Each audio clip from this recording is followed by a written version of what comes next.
परमात्मा बताते हैं कि चारों युग में मेरे से परिचित मेरे संतों ने मेरे द्वारा बताई गई यथार्थ भक्ति विधि का डंडोरा पीटा, मुनादी करी, अनाउंसमेंट की खूब जोर जोर से, और मैंने भी आकर के प्रत्येक युग में इस यथार्थ ज्ञान रूपी हीरे मोती लालों की वर्षा की। लेकिन हम पर विश्वास ना करके इन काल के दूतों, नकली आचार्यों, शंकराचार्यों और इन झूठे गुरुओं पर विश्वास करके पूरा मानव समाज वर्तमान में डले ढो रहा है, कंकर पत्थर कौड़ी इकट्ठी कर रहा है लाल के स्थान पर।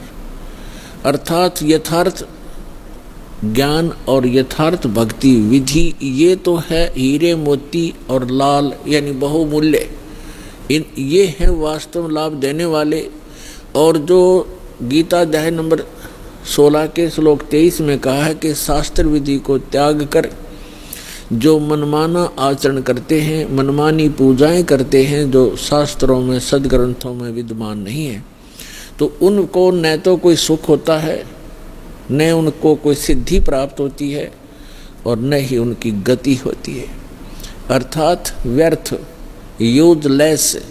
तो जो शास्त्र विधि को त्याग कर सदग्रंथों के विपरीत साधना है, वो परमात्मा ने बताई है कि वे डले हैं, ढेल, ढेल माने डले, कंकर पत्थर जिनकी कोई वैल्यू नहीं है। चारों युग में संत पुकारे, कूक कहा हम हेल रे, हीरे माणिक मोती बरसे, ये जग चुगता ढेल रे। पर भी लेन जात है दुनिया, हमारा ज्ञान किन्हें ना सुनिया। परमात्मा कबीर देव जी, कबीर साहब जी बता रहे हैं कि लोक वेद के आधार से, दंत कथाओं के आधार से शास्त्र विरुद्ध साधना करते हुए ये प्राणी कुंभ के मेले का अनुष्ठान करते हैं और पर भी लेने के लिए जाते हैं वहाँ कल्याणार्थ। उसके लिए भगवान बताते हैं कि जिस तालाब या सरोवर या दरिया में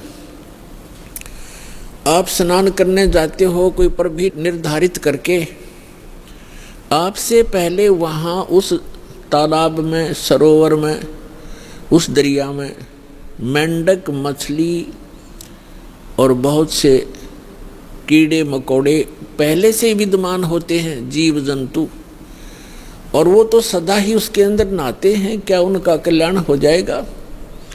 जिस प्रकार उन मेंढक और मछलियों का कोई कल्याण नहीं हो सकता, इसी प्रकार आपका भी उस पर भी में नहाने से आत्म कल्याण नहीं हो सकता।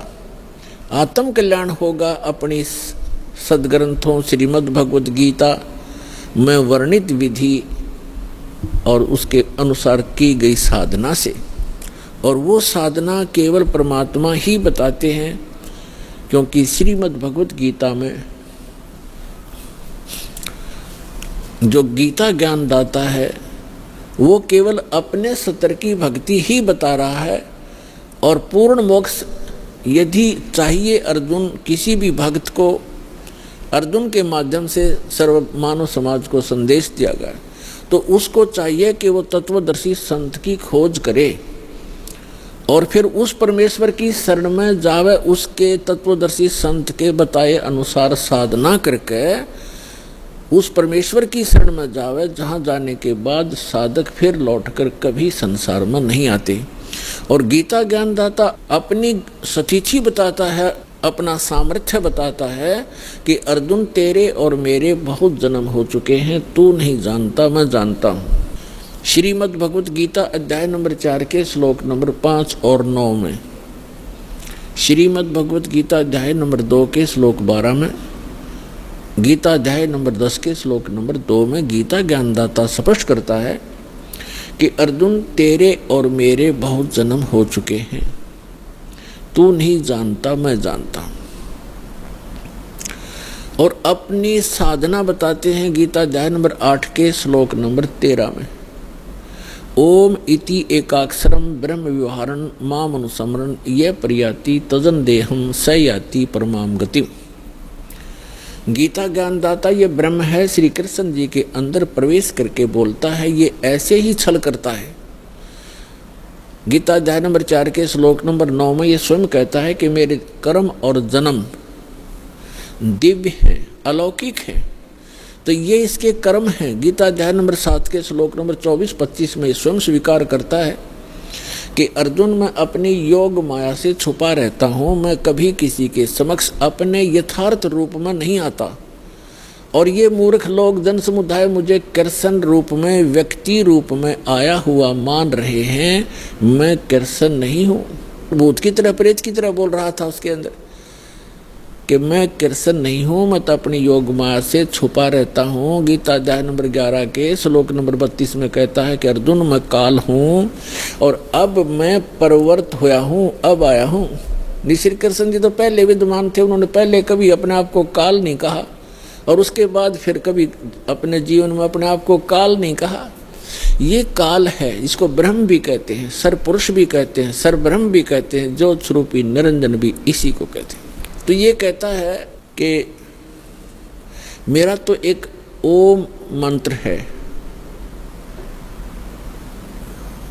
और ये कहता है कि मेरे जन्म और कर्म अलौकिक हैं। तो खुद कहता है कि मैं अपनी योग माया से छुपा रहता हूँ, मैं कभी किसी के सामने अपने यथार्थ रूप में नहीं आता। तो श्री कृष्ण में प्रवेश करके ये ब्रह्म बोल रहा है, सरपुरुष बोल रहा है।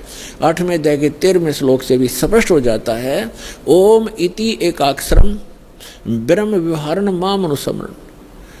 माम ब्रह्म, मुझ ब्रह्म का केवल एक ओम अक्षर है, उच्चारण करके सिमरण करता हुआ यह प्रयाति तजन देहम, जो शरीर त्याग कर जाते हुए इसी का सिमरण करता हुआ जाता है, स याति परमाम गतिम, वह परम गति को प्राप्त होता है। यानी ओम से मिलने वाली जो परम गति है, ओम से मिलने वाली परम गति क्या है? ब्रह्मलोक में जाता है साधक। और आज तक के ऋषि महर्षियों को इस ओम से आगे कोई मंत्र का ज्ञान नहीं था और ब्रह्म को ये संपूर्ण पूर्ण परमात्मा माना करते थे। और फिर घुमा फिरा कर इन्हीं ब्रह्मा विष्णु महेश तक ही इनकी बुद्धि की सुई आकर टिक जाया करती थी, क्योंकि इनको कंप्लीट स्पिरिचुअल नॉलेज नहीं था। कारण क्या है कि वेदों में ज्ञान तो उस पूर्ण परमात्मा का अधिक है, ऐसे ही श्रीमद् भगवत गीता में ज्ञान तो पूर्ण परमात्मा का ही अधिकतर है, लेकिन पूजा की विधि केवल ब्रह्म तक की है।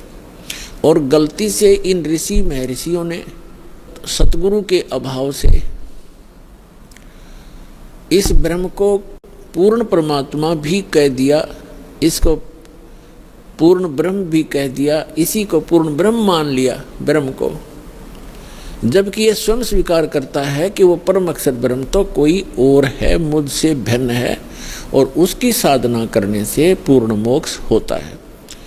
अब प्रसंग चल रहा है, भगवान ने आकर बताया है कि पर भी लेन जात है दुनिया, हमारा ज्ञान किने ना सुनिया। अब पर भी लेने जाते हैं, स्नान करने जाते हैं तीर्थों पर। ये तीर्थ क्या है? ये तीर्थ क्या हैं? ये कैसे निर्मित हुए? इसके विषय में ब्रह्म पुराण में, ब्रह्मा पुराण में बहुत विस्तृत जानकारी है और विष्णु पुराण के अंदर भी। उसमें क्या बताया गया है कि जैसे किसी संत ने किसी सरोवर के किनारे या दरिया के किनारे बैठकर अपनी सुविधा अनुसार, यानी जल की आवश्यकता होती है अधिकतर जीव को नहाने पीने, वस्त्र आदि धोने के लिए, और साथ में फिर भक्ति करते हैं।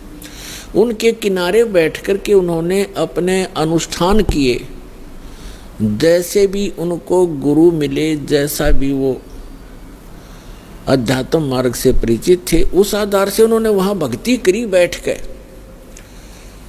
और वहाँ से जो साधना उन्होंने की, उस साधना अनुसार अपना शरीर त्याग करके वो चले गए उस लोक को, उस स्थान को प्राप्त कर गए जहाँ की उसने साधना की थी। अब बाद में उसकी यादगार में उस महापुरुष ने वहाँ शरीर तो छोड़ना ही होता है, उसकी यादगार बना देते हैं। और फिर शेष जो जनता होती है वो उससे प्रभावित होती है, क्योंकि वो साधना करते करते अपनी उस पूंजी में से अन्य किसी को आशीर्वाद, दुआ या बद दुआ दे करके वो प्रभावित अवश्य कर लेता है, जिस कारण से वहाँ की जनता, आसपास की जनता उस साधक से बहुत प्रभावित हो जाती है। उसके बाद उसकी मृत्यु के उपरांत वहाँ एक उसकी समाधि बना देते हैं, वहाँ पूजाएं शुरू कर देते हैं और फिर उसको वहाँ उसके मत्था टेकने लग जाते हैं और उसको तीर्थ नाम दे दिया जाता है। अपनात्मा परमात्मा ने आके ये निष्कर्ष दिया है कि जैसे अमरनाथ कैसे बना, अमरनाथ की स्थापना कैसे हुई, ये कैसे वेल नोन हुआ, सुप्रसिद्ध क्यों हुआ। भगवान शिव ने पार्वती जी को ये अनमोल मंत्र दिया था जिससे मोक्ष संभव है। और वो कौन सा मंत्र दिया था? जो 5 नाम का ये दास आपको देता है। प्रथम मंत्र में बीच बीच के जो 5 मंत्र हैं, ये शिव जी ने इस मंत्र का ज्ञान था और इसी को ये अमर मंत्र मानता था। एक तो पुण्यात्माओं, हमें कंप्लीट स्पिरिचुअल नॉलेज ना होने से, संपूर्ण अध्यात्म ज्ञान ना होने से हम इन नकली संतों के द्वारा घने भ्रमित हो गए। हम क्या सोचते हैं कि गुरुजी ने मंत्र दे दिया, नाम दीक्षा दे दी, और फिर क्या होता है, उन भ्रमित लोगों के पास जाकर के आप उनसे फिर प्रभावित हो जाते हो, जिनको कंप्लीट स्पिरिचुअल नॉलेज नहीं है, जिनको पूर्ण अध्यात्म ज्ञान नहीं है। तो वो क्या पूछते हैं आपसे कि आपने दीक्षा ली है वहाँ से बरवाला से, कितने दिन हो गए? 1 महीना, 2 महीने, 1 वर्ष, 2 वर्ष, जैसा भी जिसको। फिर वो पूछते हैं क्या आपको भगवान दिखाई देते हैं, भगवान के दर्शन होते हैं? अब आपके पास इसका कोई उत्तर नहीं।